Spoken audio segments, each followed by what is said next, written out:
Welcome, everybody. We are here for episode 10 of our new podcast interview series. I'm Jeffrey Goodman, the Director of Marketing and Development with the YMCA of Northwest Louisiana. And this is Shreveport-Bossier, my city, my community, my home. Today's guest is Kasie Mainiero, Principal of University Elementary. Kasie, thanks for being here. Thanks for having me. Absolutely. Well, I'm excited. Let's jump on in. Okay. All right, Kasie. So, correct me if I'm wrong. You've worked in Caddo Parish schools for 24 years. Talk to me about some of the positive changes you've seen take place in Caddo Parish schools during your career so far. Okay. One of the main things that I think is a positive is that we are engaging with community groups and support. So we have, for instance, like the Volunteers of America have Communities in Schools, that program. We have Community Renewal International that we have formed an entire program around caring about the community and caring about others through that agency, and several others. I could go on and on, but it's very important that we engage all of the resources, especially people who are out there in the community that are caring about our children and want to be a part of our children's lives and helping them grow. That has been happening. It's been happening. It's happening more and more, and we see really community organizations coming into schools and helping them out with things that we just can't do all on our own. You know, we have such a focus on, of course, trying to educate the child. That has to be our number one priority, but there's so much more that goes into educating the whole child, especially when children come from hard places and they need extra support and extra help, such as mental health issues, or they have poverty issues, or things like that. We need to pull from the community supports that we have, and I've seen Caddo Parish moving in that direction a lot more, and it's really making huge differences in the schools when we engage everyone in the community. And how do those partnerships come about, like CIS, or which is the VOA partnership, and which is Community in Schools, I think, and then the Community Renewal We Care partnership? How do those start? Is that you reaching out to the school board saying we need some assistance in this area, or is that VOA and Community Renewal coming to you and saying we have this program, is this something that would be of interest or would serve your population? I think it's a little of both. I mean, you see the need. Like, as a principal, I came in and I saw a need.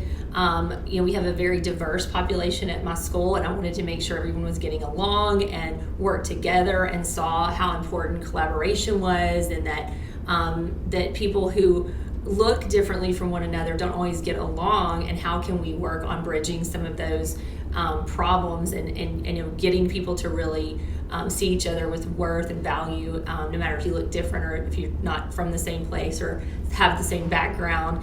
And then we also had some serious crisis type of situations that were happening with some of our students who just had been traumatized with different things, and we didn't know how to solve those problems. I mean, I really was not equipped with that knowledge. Getting an education degree, I didn't get a mental health degree, and so I did start reaching out and asking for help in the agencies that were out there that have some background in that. But of course, always, those agencies also reach out to schools and say, hey, we offer this, we offer that, would you like to be interested in any of these things we offer? And we've utilized things that they've provided that way too. So I think it's a little bit of both. It's them giving us the knowledge of what they provide, and us taking that and running with it. I mean, for instance, Swim for Life with the YMCA, of course, is one of those programs that is great, and we are so glad to have that offered to us. And we didn't reach out and say, hey, we need this, but I'm glad we have it. So it's both ways. And what are some of the challenges? I mean, you talked about this a little bit. What are some of the challenges you face as the principal at university? Well, I think, again, diversity is one of my, I guess, the best things, but it's also one of the most challenging things, trying to get everyone to get along who come from all different kinds of backgrounds, and getting everyone, parents included, it's not just the students who we need to get along, we need the teachers to get along, we need the parents to get along, and kind of trying to keep that balance with everyone. Of course, nothing you can do is going to make everyone happy, but but working to find that balance and working to listen to everyone's ideas that come to the table and say, okay, we're going to make this choice based on multiple perspectives and ideas, and collaborate to come up with good solutions that would help possibly everyone that we can. I think another challenge is probably bureaucracy and red tape and cutting through some of that in some ways. Of course, that's always a challenge that, things that you try to do have rules and they're bound by this guideline or that guideline. And I know we ran into that with going out into the community and getting some of those community organizations. Some of them are tied to Medicaid billing, for instance, and they can only see certain clients or they can only see certain people. And we've got all kinds of kids with all kinds of needs, and we don't have time for that. We got to just cut through all that and get them the help they need. And so sometimes it's just a frustration in trying to, really cut through all that and get to the meat of the problem and start working on the solution and fixing the problem when you've got this rule or that rule that keeps you kind of bound and binded up. So. And you once said, this is a long quote, but I love it, so I'm going to read it. You once said, "I truly believe students cannot reach academic goals without having their basic needs, like love and safety, met first. We have to help them deal with the stress, pressure, and trauma to build a positive relationship with them before we're able to get them where they need to be. This is what elementary school should be about, building trusting relationships with children, showing them that school can be a positive place where they can learn and grow." So talk to me, if you could, a little about that quote. Sure. I absolutely believe that with all of my heart. I know that is the answer for our society as a whole, is giving people that trust young. When they're really young, they need to know that people matter, that they matter, but that they have someone that loves them and cares for them, and that's going to create with them a ability to care for others and to have that value in life, a value for someone else's life, that they won't want to take a life because they'll know it has value in that they care about other people. To do that, you have to focus on others from an early age. You have to talk to them about how important it is to care about the place where you go to school, how important it is for you to pick up trash off the sidewalk, how important it is for you to be nice to others, and that kind of thing. The only way that you can do that is through modeling as an adult. So the adults have to kind of be very intentional about how they speak to children, about how they care about children, about not brushing them off or dismissing their concerns, or showing them that they love them and that they care about them, and that they have worth and that they're important.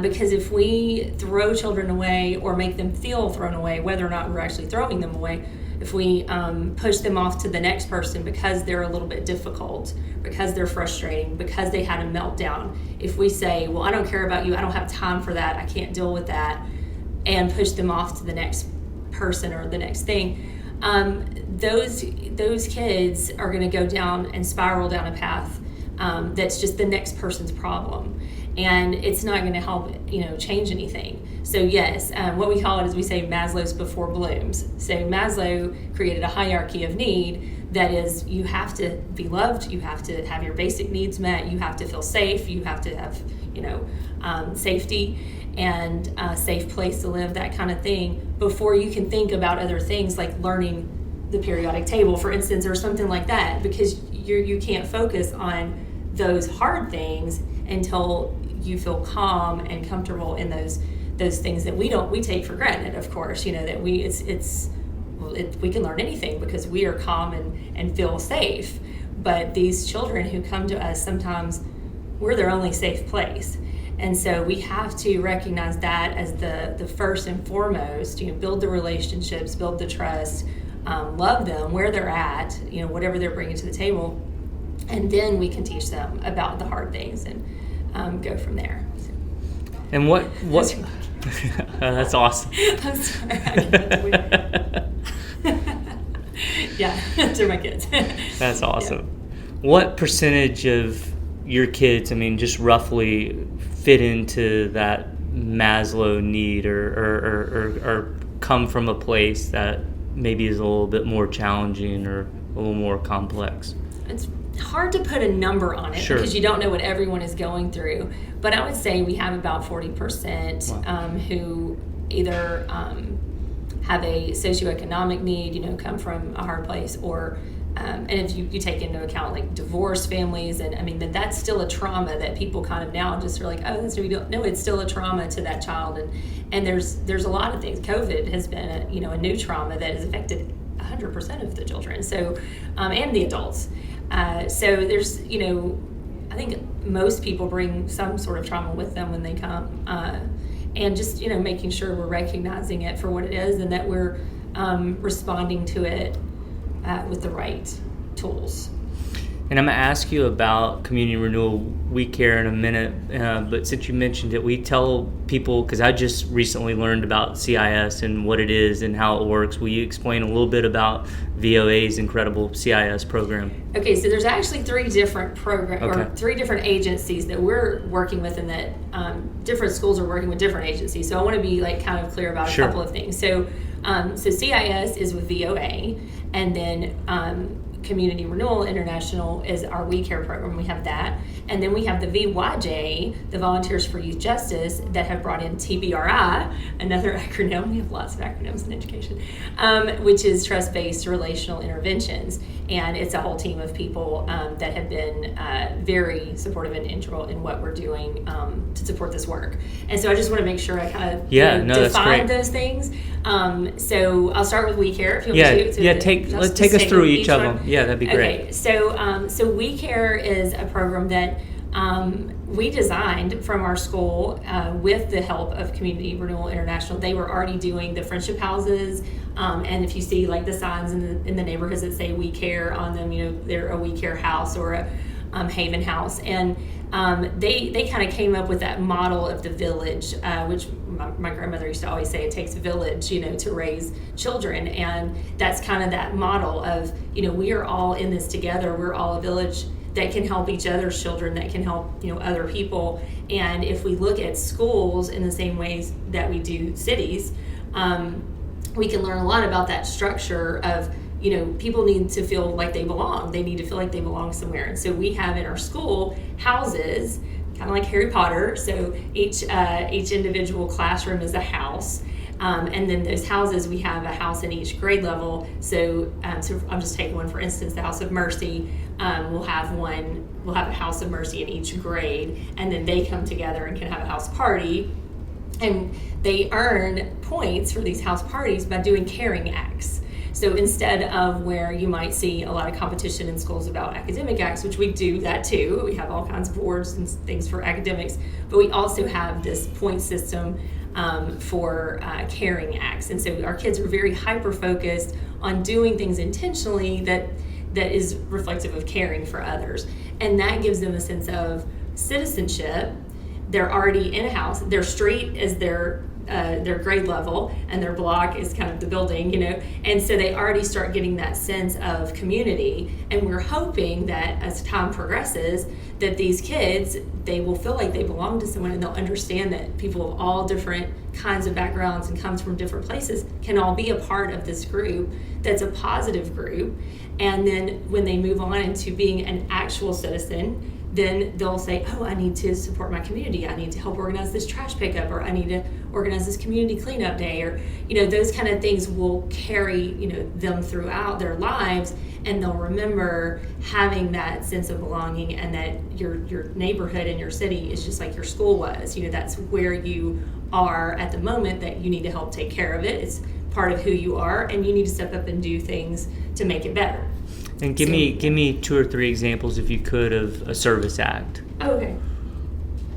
So we do community cleanup days. That's number one. That's probably the easiest one. The kids love that. We also go out to Common Ground, and we do work there. We're serving for the homeless, that kind of thing.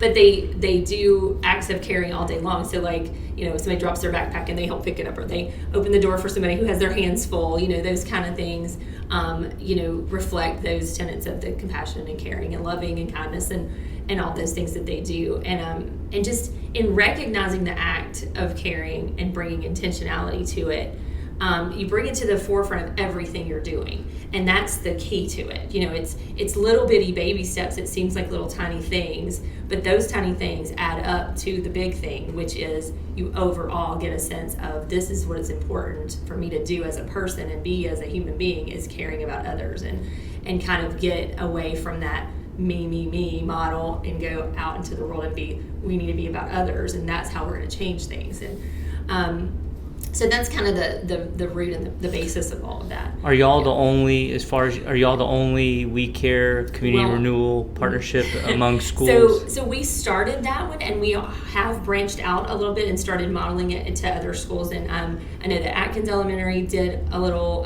workshop on it, and we've brought it to Homer Elementary in Claiborne Parish, and then now Queensboro is going to do it, I think starting next year, I think. We're working on it. Yeah, we're working on spreading that, out. Now, Community in School, CIS, with the VOA, is in many schools in Caddo Parish, and they're doing amazing things, almost the same kind of things like that, but they bring in people from their agency that work with the students. They do tutoring, they do all kinds of different work through their agency. We don't have them in our school because we have the We Care in our school, so they're in a lot of Caddo Parish schools there. But you don't do CIS no, at your school? Not at my school. Yeah, okay. Not at my school. But it's a great program, Yeah. and we have had the VOA in our school before, and they offer a lot of amazing help. And then the VYJ is the other organization that is integral in my school in particular, and we've just started this new program called the TBRI, which is Trust-Based Relational Interventions, which I know is a mouthful, but it basically means that we have people that know how to respond to trauma. And so there's these kids that are having a flip out moment, they're having a meltdown or whatever's happening, and there's someone there who knows how to respond to that correctly and help them get through it. And so they take them out of the classroom. We have a calming room that's set up that we've worked really hard on to give them a space that's safe, and the person takes them there and helps them work through that problem and gets them back to class.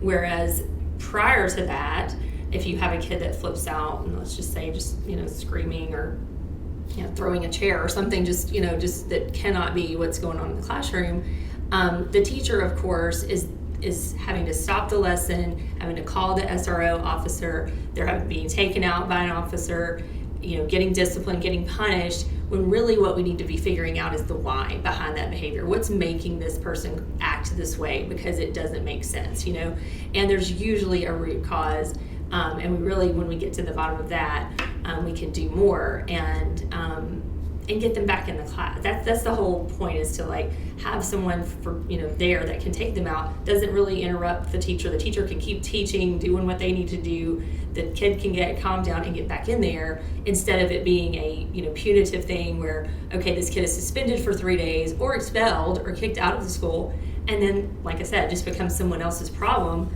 because what are they going to do from there? They already feel like a complete and total failure when something caused them to act like that. That's probably an outside force. And how's that work exactly? Does VYJ have someone there? Yes, they're housed at our school. All the time? All the time, yes. Okay. They're housed. And that came through a grant we got. It's amazing. And it's an amazing, this is a game changer. When I talk about things that have really changed the game, this is one of those things that, teachers are so just stressed and, at the end of their rope about trying to get the curriculum taught, trying to get the things done that they need to get done. And then you throw on top of it kids who have trauma and they come from these hard places, and they're like, I've got to teach math, and they're really struggling with getting that done and not feeling frustrated by that when they've got this kid over here that's disrespecting them or doing something. And this solves that problem instantly. I mean, it takes them out, gets them what they need, and it might be a series of things that they need. It might not be just that they need to calm down. They may need all kinds of interventions that happen through that process, but it's that having that person there on campus that can deal with that immediately, and that is that's what they're supposed to do. So many times in schools we don't have enough counselors. I mean, that's just a national problem. I mean, that's a problem everywhere. The counselors a lot of times are doing a whole lot of paperwork that also has to be done. They do get to counsel, but not with the frequency that's needed when you have kids that are having these types of problems.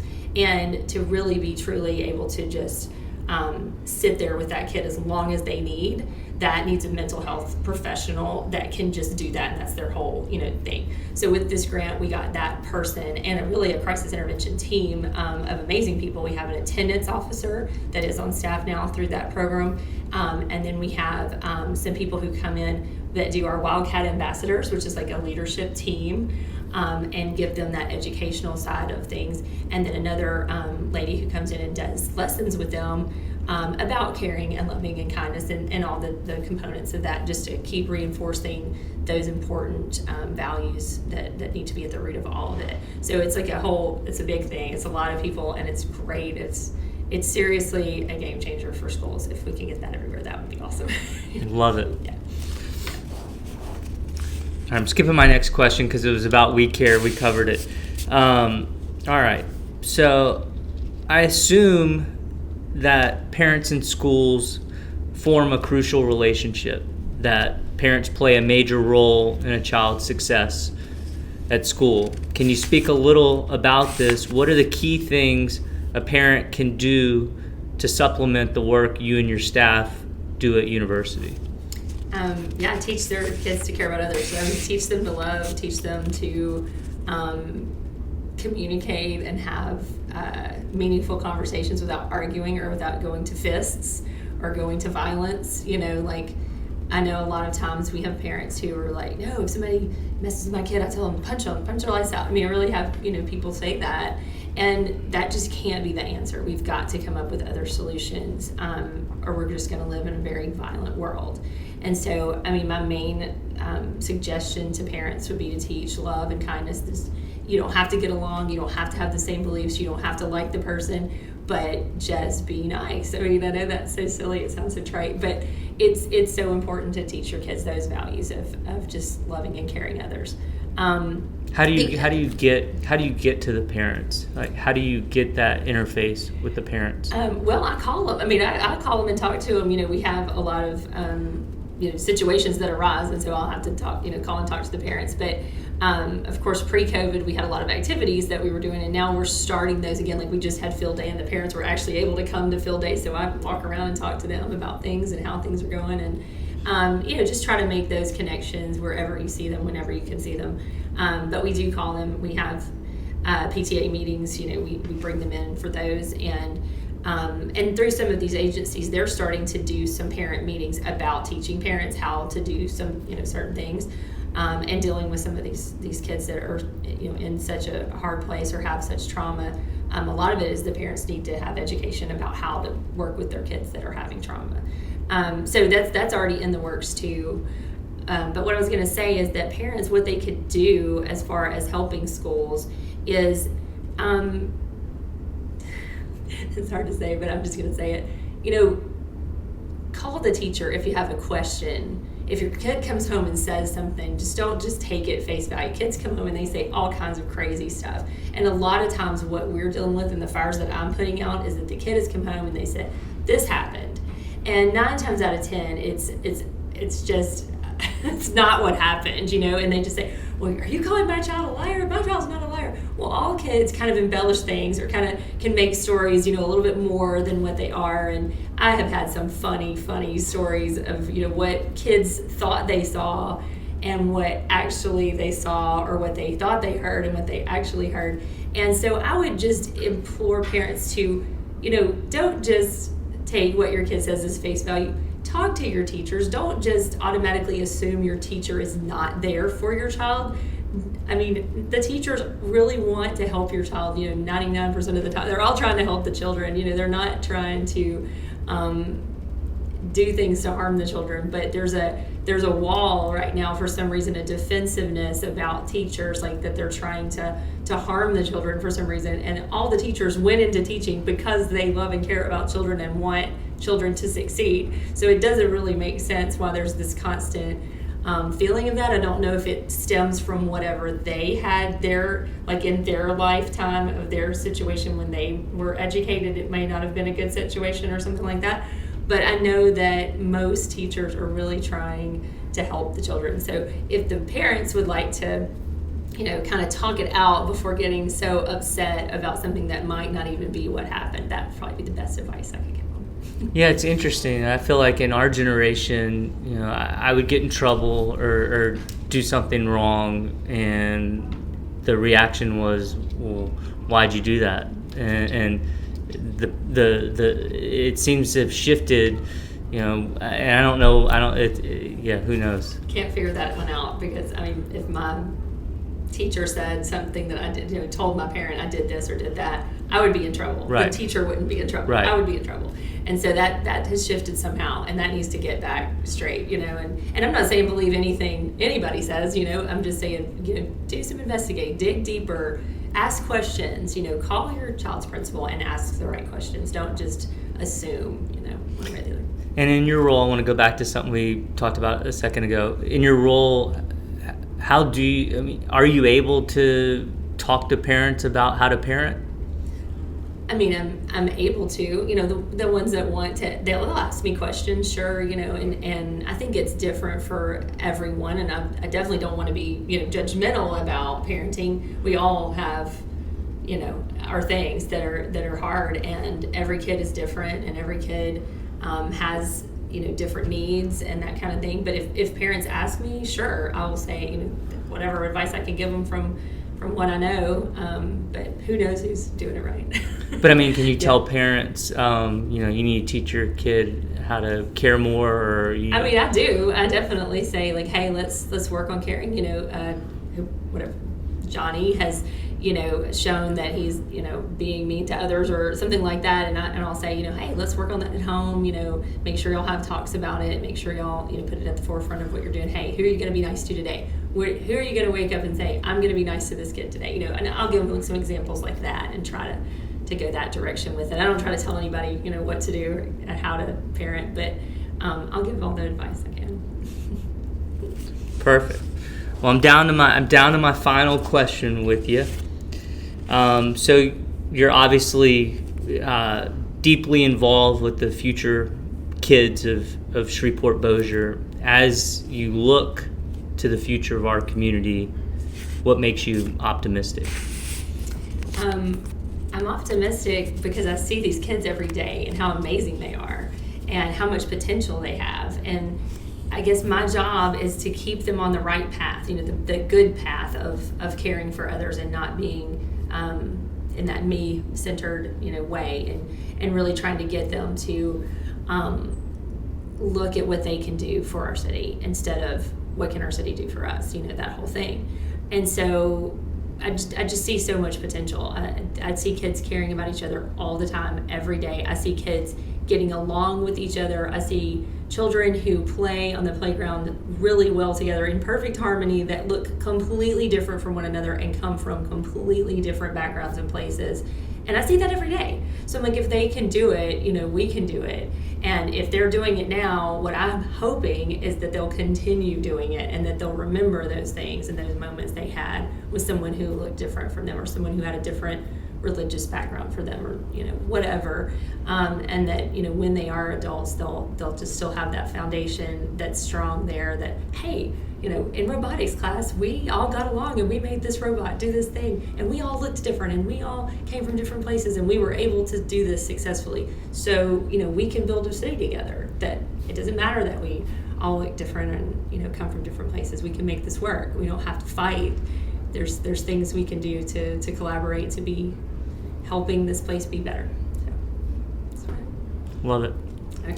Well, thanks for all your wonderful work, Kasie, and thanks for being here. We really appreciate it. Thanks for having me. And keep keeping on. We need more people like you. Well, thanks.